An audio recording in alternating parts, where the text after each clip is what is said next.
let us see the theories of personality. There are various theories of personality are available, given by various authors.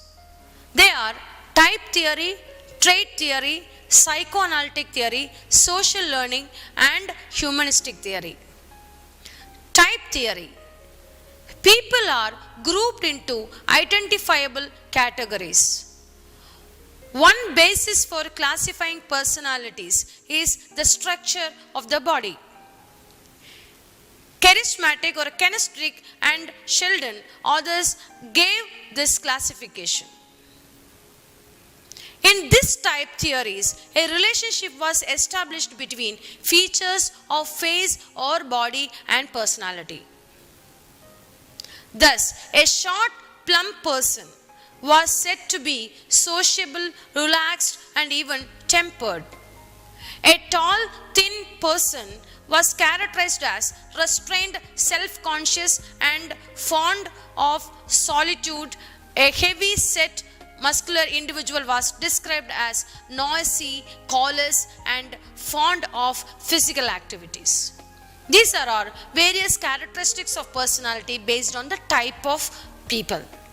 Next theory is called as trait theory. Trait theory visualizes personality as a reflection of certain traits of the individual. On the basis of trait theory, people can be described as aggressive, loyal, pleasant, flexible, humorous, and sentimental, impulsive, cool, and so on. Traits are the basic elements of personality and can be used to summarize behavior. Next is psychoanalytic theory. Psychoanalytic theory owes its origin to Sigmund Freud. In his 40 years of writing and clinical practice, Freud acknowledged as one of the intellectual giants in the history of modern thought developed. The first comprehensive personality theory is psychoanalytic theory, a method of treating neurotic ills and an extensive body of clinical observation based on his therapeutic and experience and self-analysis. Freud saw personality as being composed of three elements: id, ego, and superego.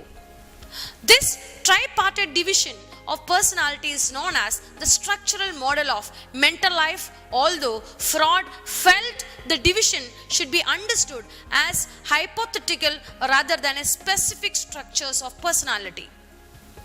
Next is social learning theory. Much of human behavior is either learned or modified by learning. Through learning, one acquires knowledge, language, attitudes, values, manual skills, fears, personality traits, and self-insight. Therefore, a study of the process of learning throws more light on understanding human activities. There are many ways of learning. Learning through reinforcement, as we discussed earlier, direct experience, and learning by observing others, also called as vicarious learning. Next is humanistic approach. The humanistic approach to the study of personality includes a number of theories which, although different in some respects, share a common emphasis on man's potential for self-direction and freedom of choice. They are concerned with the self and individual's subjective experiences. The theories stress a man's positive nature, his push towards growth and self-actualization. Their emphasis is also on there and how rather than on events in early childhood that may have shaped the individual personalities.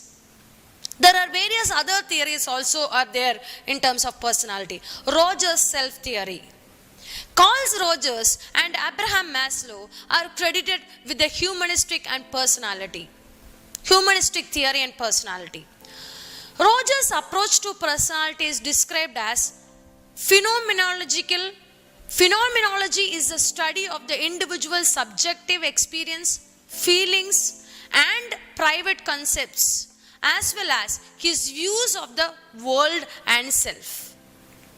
Next is Maslow's self-actualization theory. The humanistic psychology of Maslow postulates man as a self-actualizer. By self-actualization, Maslow means that development of full individuality in harmony with all parts of the personality. There are two types of personality normally we categorize as type A personality and type B personality.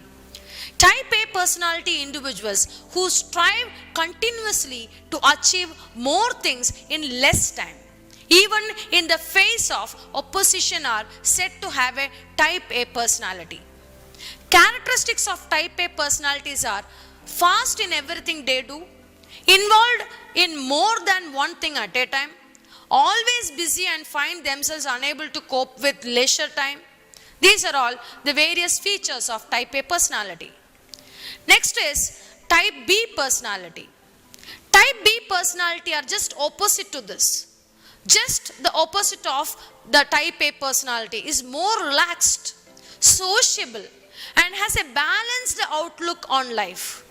They put extra effort in order to meet a deadline, but do not feel pressurized.